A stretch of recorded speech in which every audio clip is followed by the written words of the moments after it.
यहां कह रहे हैं जो साधक भगवान के मार्ग में चल रहे हैं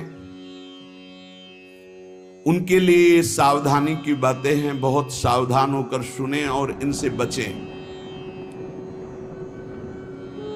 जो उपासक इन बातों से नहीं बचता वो अपने लक्ष्य से भ्रष्ट हो जाता है। इसलिए बहुत काम की बात है। पहला है किसी भी सभा समिति संगोष्ठी में शामिल ना होना जहां एक दूसरे की कटाक्ष हो रही हो, जहां एक दूसरे की निंदा की जा रही हो, जहां ये सब नहीं, इसमें नहीं फंसना। साधक को नहीं फंसना। भगवत प्राप्ति करने वाले साधक को सबसे पहले बचना है। आ जाना वहां सभा है, आज वहां समिति है, वहां ऐसा संगोष्ठी है, इस विषय की चर्चा है, नहीं। सत्संग, एकांत सेवन, भगवत सेवा, सत्संग। इष्ट मिले और मन मिले, मिले भजन रस रीति, तहां निसंग कोहे मिलिए, तासों कीजिए प्रीति। कभी नहीं गए। कई तरह की हानियां हो जाती है, साधक बहिर्मुख हो जाता है। इसलिए साधक को कभी सभा में, समिति में, ऐसी जगह नहीं जाना चाहिए। मना कर रहे।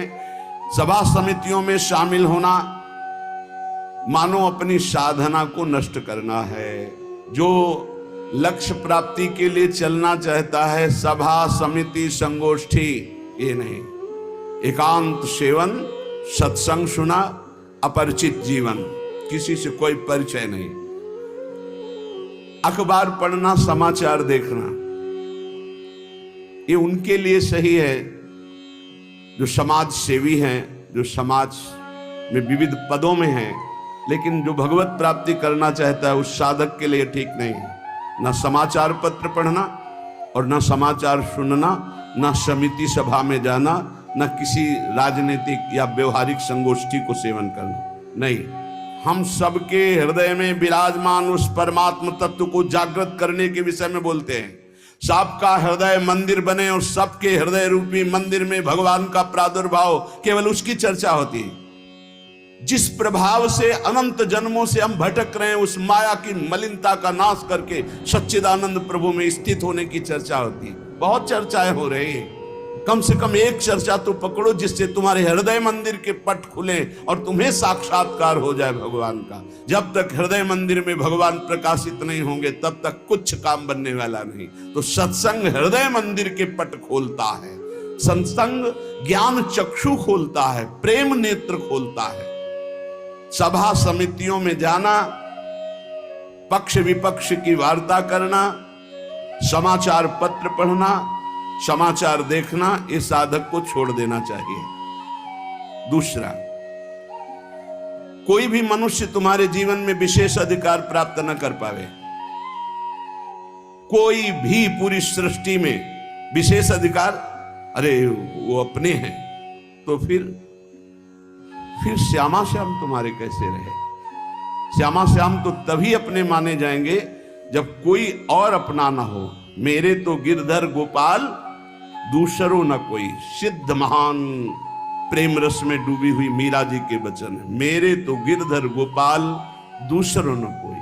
गोस्वामी तुलसीदास जी, एक भरोसो, एक बल, एक आस विश्वास, एक राम घनश्याम हित चातक तुलसीदास। किसी भी मनुष्य से विशेषता पूर्वक आपका संबंध ना होने पावे, विशेष में आसक्ति ना होने पावे, वस्तु विशेष में स्वाद ना आने पावे। भगवत प्राप्ति करना है तो दूसरी बात, सावधानी पूर्वक। कोई हमारा विशेष नहीं, कोई खास नहीं, कोई वस्तु व्यक्ति स्थान, कोई विशेष हमारे नहीं। जहां राखो ता रहो, मान सुख रास है। जहां मेरे स्वामी जैसे रख रहे हैं वैसे रह रहा हूं। मेरा नहीं, मेरे स्वामी कहे जब चाहे तब हटा दे, जब चाहे तब रख ले, उनकी बात है। वस्तु जैसा चाहा वैसा भेज दिया, वैसा हम उसका सेवन कर रहे हैं। हमारे लिए कोई खास वस्तु नहीं, मेरे स्वामी ने भेजा इसलिए बात है।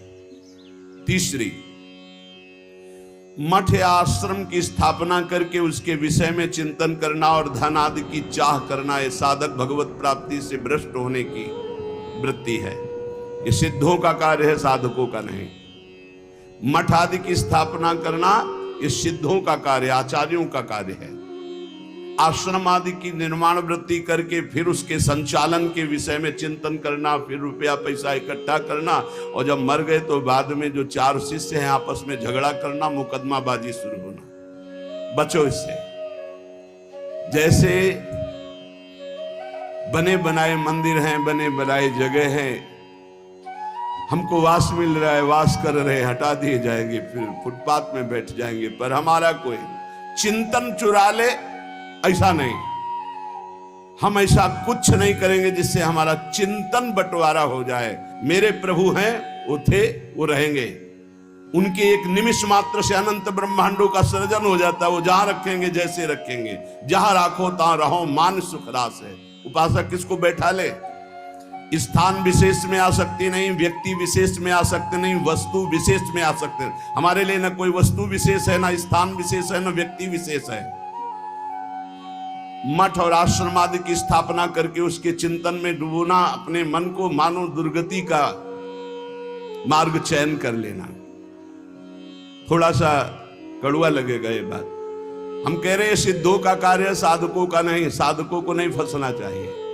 अगर साधक फंसेगा तो नष्ट हो जाएगा, पक्का, इसमें कोई संशय नहीं। वाल्मीकि रामायण में एक प्रसंग आता है कि एक ब्राह्मण देवता भिक्षा याटन के लिए निकले हुए थे, कई दिन के भूखे थे, भिक्षा मिली नहीं, तो रास्ते में कुत्ता आराम से पड़ा था, 3-4 लाठी उसकी खोपड़ी में मारी, फूट गई खोपड़ी। उस समय राजाधिराज चक्रवर्ती महाराज अनंत कोटि ब्रह्मांडों के स्वामी भगवान श्री राम सिंहासन पर विराजमान थे। दरवाजे से आवाज मारी। सेवक ने कहा एक कुत्ता अपनी प्रार्थना करना चाहता है। भगवान ने बुलाया, बोलो। बोले मैं आराम से मार्ग में पड़ा था प्रभु, क्या मार्ग के साइड में पड़े रहना अपराध है? मैं कुत्ता हूं तो इसलिए मेरा इतना भी अधिकार नहीं कि मैं रास्ते के साइड में पड़ा रहूं। नहीं हुआ क्या? एक ब्राह्मण ने हमारे 4-5 लाठी मारी, खोपड़ी फूट गई। आप बताओ क्या मेरा दोष क्या था? मैंने भूखा भी नहीं, मैंने उसको कुछ छेड़ा भी नहीं, फिर क्यों मारा? बोले हमारे दरबार में ब्राह्मण को तो दंड दिया नहीं जाता। हाँ आप आए हो इसलिए बुलाते हैं उनको और प्रार्थना करेंगे कि ऐसा क्यों किया। बुलाए गए, भगवान आदर किए उन्हें और कहा आपने ऐसी त्रुटि क्यों की, क्यों मारा इसको? बोले 3-4 दिन से भिक्षा नहीं मिल रही थी, आराम से सो रहा था, मैं भूखा टहल रहा हूं, गुस्सा है, हमने मार दिया। अपराध है आपका? हाँ है। कुत्ते से कहा कि मैं तो दंड नहीं दे सकता क्योंकि हमारे दरबार में ब्रह्म ऋषि को दंड नहीं दिया जाता, आप दंड निर्धारित कीजिए, क्या दंड दिया जाए? उनका कलिंजर पर्वत का इनको महंत बना दिया जाए। ये दंड है पुरस्कार? जिसको मांगने से भी भिक्षा नहीं मिलती, वो कलिंजर पर्वत के बहुत बड़े आश्रम का महंत बन जाएगा आगे चलकर, तो ये तो पुरस्कार मिला, ये तो दंड थोड़ी। बोले नहीं प्रभु, मैं मानते ही हूं, पूर्व का मैं मानते ही हूं, जो कुत्ता बना हूं, ये जब कुत्ता बनेगा ना तब इसको समझ में आएगा। सीधे कुत्ता ना कह करके इसको हमने, अगर साधक ये सिद्धों का खेल है, जो स्वात्मानंद में मगन है वो पूरा साम्राज्य चला सकते हैं, लेकिन जो साधक है अगर इस प्रपंच में फंसा तो मारा जाएगा। जब तक भगवत साक्षात्कार न हो तब तक होश में मठ और आश्रम आदि की स्थापना करके उसके चलाने की चिंता करना, ये सब बिल्कुल परमार्थ से भ्रष्ट कर देने की बात है। चौथा, साधन में आलस्य, प्रमाद अपनी दिनचर्या में कभी नहीं होना चाहिए। गुरु प्रसाद से अभी तक, अब आगे भगवान जाने, अगर 102 बुखार भी है और हमारा नियम है 12:30 बजे 1 बजे जगना, तो जगना है, जगना। पैदल आते थे, अब ठीक उसी समय राउंड लगा के अपनी दिनचर्या है, अपनी दिनचर्या में 1 मिनट का फर्क नहीं। अब तो आराम से सो सकते हैं, नहीं, आराम कहाँ? जब तक शरीर में श्वास है आराम नहीं। इसको ऐसे रगड़ा जाता जैसे कंजूस नौकर से, ऐसे इस शरीर का प्रयोग किया जाता है। एक एक श्वास बचा बचा के भगवान के चरणों में, और खूब मेहनत कराओ इससे। ये किस काम में आएगा? खा खा के अगर वजन बढ़ा रहे हो तो लकड़ी का वजन बढ़ेगा, फूंक दिया जाएगा शरीर, और किस काम में आएगा? न उठने में सुविधा, न दिनचर्या में सुविधा, जब शरीर बढ़ जाता है ना, अरे थोड़ा कम खाओ, खूब इसको व्यायाम प्राणायाम और अपनी दिनचर्या मेहनत करो, खूब नाम जप करो, भजन करो, इसके लिए मिला है।